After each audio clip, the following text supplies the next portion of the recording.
Iman tanpa perbuatan pada hakikatnya adalah mati. Yesaya memiliki keyakinan yang kokoh bahwa Tuhan selalu menolongnya. Sebab itu ia tidak mendapat noda. Bisa dibaca dalam Yesaya bab 50 ayat 7. Hal yang sama Yesaya harapkan agar setiap orang yang percaya kepada Tuhan jangan bimbang dan ragu. Setiap kita diminta untuk berdiri kokoh di atas iman yang kita miliki. Iman adalah pegangan hidup kita. Hidupi dan rawatilah selalu. Tantangan yang manusia alami dalam hidup pasti banyak. Tantangan itu sangat bervariasi. Ada yang mengalami tantangan di bidang ekonomi yang tidak menentu. Usaha dagang dan bisnis yang tidak berjalan lancar. Ada yang berhubungan dengan keadaan kesehatan yang rapuh, keluar masuk rumah sakit. Ada yang berhubungan dengan situasi keluarga yang kurang harmonis, konflik antara suami dan istri, antara orang tua dan anak, bahkan dengan tetangga. Ada yang berhubungan dengan masalah kerja, masalah sekolah dan kuliah. Ada yang berhubungan dengan masalah pasangan hidup. Dan ada yang berhubungan dengan komitmen dalam hidup setiap hari. Memang tantangan yang dialami manusia sungguh beragam. Setiap orang dengan situasinya sendiri. Kita mesti yakin bahwa untuk setiap persoalan yang kita hadapi, pasti ada jalan keluar. Pasti ada cara untuk mengatasinya. Tuhan tidak memberi persoalan yang melampaui kemampuan kita untuk mengatasinya. Hanya kadang dalam menghadapi persoalan, kita tidak mengundang Tuhan untuk hadir dan memberi cukup tempat untuknya dalam membantu kita. Apapun situasinya, kita pantas bersyukur.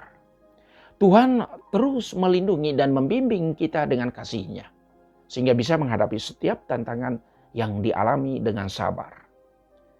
Tuhanlah penolong kita. Ia hadir untuk membantu kita dengan berbagai cara.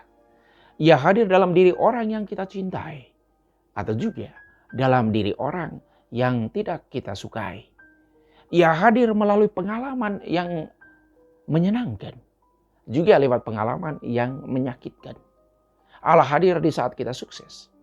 Juga di saat kita gagal. Pertanyaannya,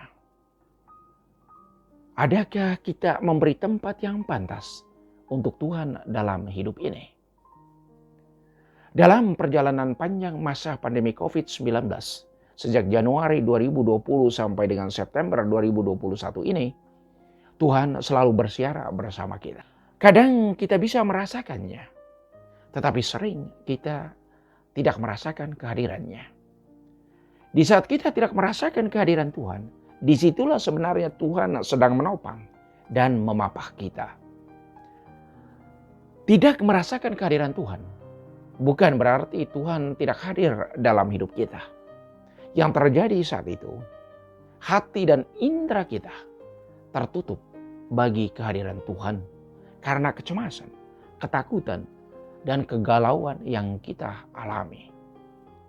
Ingat cerita dua bekas telapak kaki di pinggir pantai. Bekas telapak kaki yang satu adalah milik petualangan dan satunya lagi adalah milik Yesus. Saat petualang itu sedang berjalan di pinggir pantai, ia berdoa memohon Yesus untuk menemaninya. Maka Yesus datang menemani dia berjalan di pinggir pantai berpasir putih dan indah itu. Sang petualang itu merasakan kehadiran Yesus dan melihat bukti telapak kaki Yesus ada bersama bekas telapak kakinya. Namun semakin jauh mereka berjalan, sang petualang itu mulai galau, cemas, dan ragu tentang hidup dan yang dijalaninya. Di saat itu ia melihat ke belakangnya. Hanya ada satu bekas telapak kaki. Ia tampak kesal karena Yesus sudah tidak bersama dia lagi. Lalu dia mengadu kepada Yesus. Kenapa Yesus meninggalkan aku? Yesus menjawabnya, saya tidak pernah meninggalkanmu. Sang petualang itu menjawab, Nyatanya telapak kaki di pasir ini hanya ada satu. Di mana bekas kakimu? Yesus menjawab sang petualang itu, di saat engkau mulai galau, cemas, dan bimbang, di saat itu akulah yang menopang dan memapah engkau. Perhatikanlah tapak kaki yang ada di belakangmu. Bukankah bekasnya makin dalam? Sang petualang itu memperhatikan bekas kaki di pasir yang ada di belakangnya. Betul, seperti yang Yesus katakan. Di saat petualang itu galau, ragu, dan cemas, pada saat itulah Yesus menopang dan menggendongnya. Saudaraku, Yesus tidak pernah meninggalkan kita walau cuma sedetik. Yang terjadi, hati dan pikiran kita dipenuhi oleh kecemasan dan ketakutan yang kita miliki, sehingga kita tidak merasakan lagi kehadiran Yesus. Maka Yesus bertanya, menurutmu siapakah aku ini?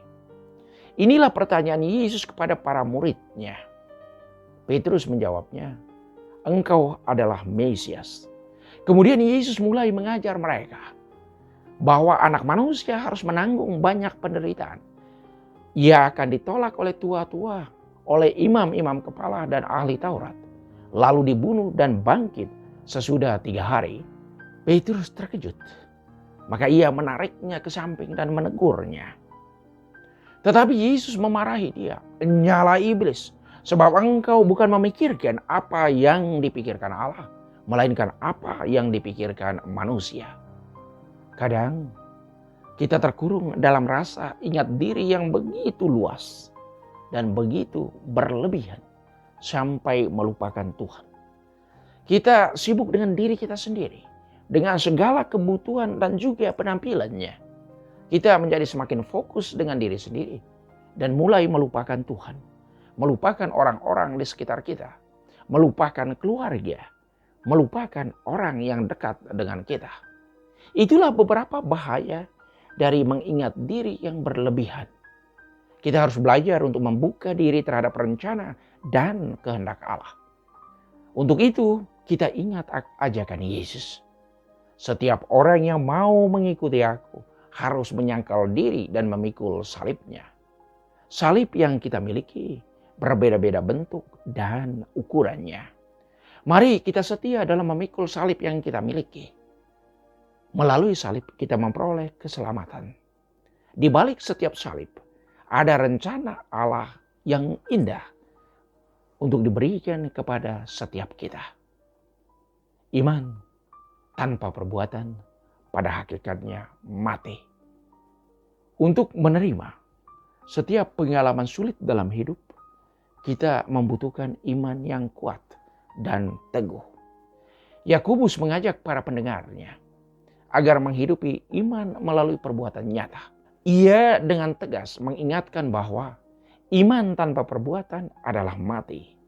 Bisa dibaca dalam Yakobus bab 2 ayat 17. Perbuatan nyata kita menjadi perwujudan dari iman yang hidup. Santo Paulus memberikan tips praktis untuk melakukan itu. Lakukanlah yang benar, yang baik, dan hindarilah yang jahat. Inilah tugas setiap orang yang sudah dibaptis dalam mengikuti Yesus. Kadang tantangan untuk melakukan hal ini sangat besar. Tantangan untuk melakukan yang baik, yang benar, itu sangat banyak. Tantangan yang pertama datangnya dari diri kita sendiri. Dan sesudah itu baru dari yang lain. Mari kita hadapi semua tantangan hidup ini bersama Yesus.